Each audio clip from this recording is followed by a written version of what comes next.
Hey guys, I'm Brian Chu from the Australian Gold Fund. I am at the inaugural Gold Coast Gold Conference and we're at QT. What I'm going to do is I will be interviewing a few people from bullion dealers, company executives, as well as also private investors. So let's check them out.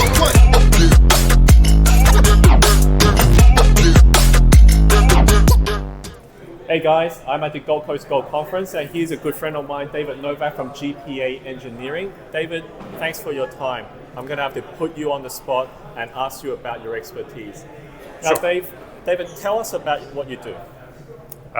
So in the extractive metallurgy world, we aim to get value out of an ore body, whether it's to produce gold or whether it's to produce copper or zinc or iron.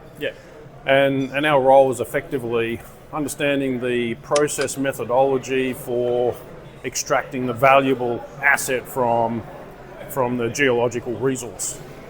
So basically rocks in the ground, dig it out, build something on top of it, dig it out, send it to the processing, and you get the bars and then they get sold.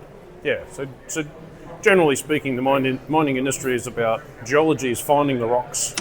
Mining engineering is about digging up the rocks, and then extractive metallurgy is about processing the rocks to produce whether it's a concentrate or it's a gold door or whatever it may be, and that's the process of extraction of value from a mine. What made you choose to be a mining engineer?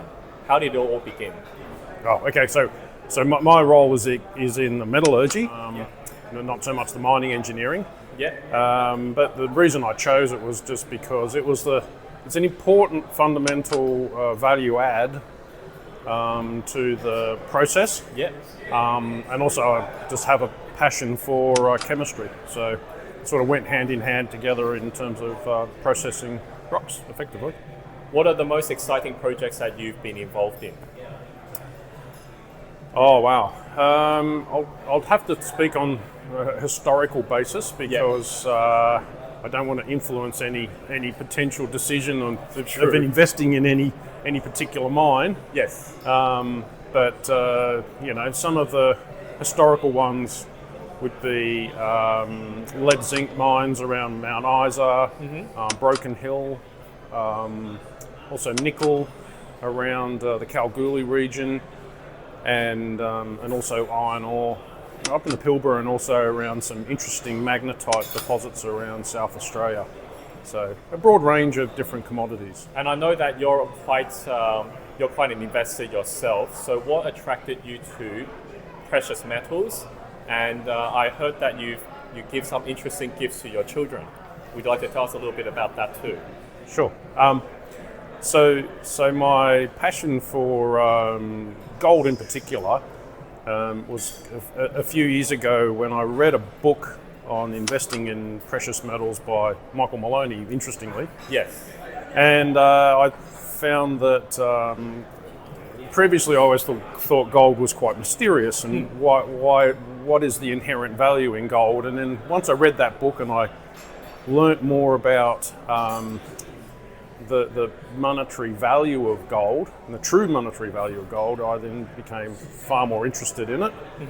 And I now subsequently tend to gift children precious metals. And I remember your son actually received a very special gift. Talk about this one. Okay, so for his 21st birthday, I visited the Perth Mint and I got a specific gold nugget, which was not only just an inherent value, but it also looked really beautiful. And I thought, no, this is a real signature piece for my son. And I think what was special about it was there is no two nuggets are the same. Correct. Yes. So it's effectively irreplaceable. And even better, it's a gift that keeps giving, because my understanding is the price of gold has doubled, so your son has actually received a gift that actually continued to rise in price, rather than spending it on something and then it's either done or it sits on the shelf and that's it. Well, interestingly, I think it's more like the inherent value in gold on its weight is probably 2.5 times, but because of its nature, it's possibly even more because of the inherent value that it as a nugget. Yeah. Well, David, thanks a lot for your time. I hope that you found that an interesting video. I want you to just join us, follow us on our channel, and if you have any questions, links are below. And thanks very much once again, David. Cheers. Welcome. And God bless.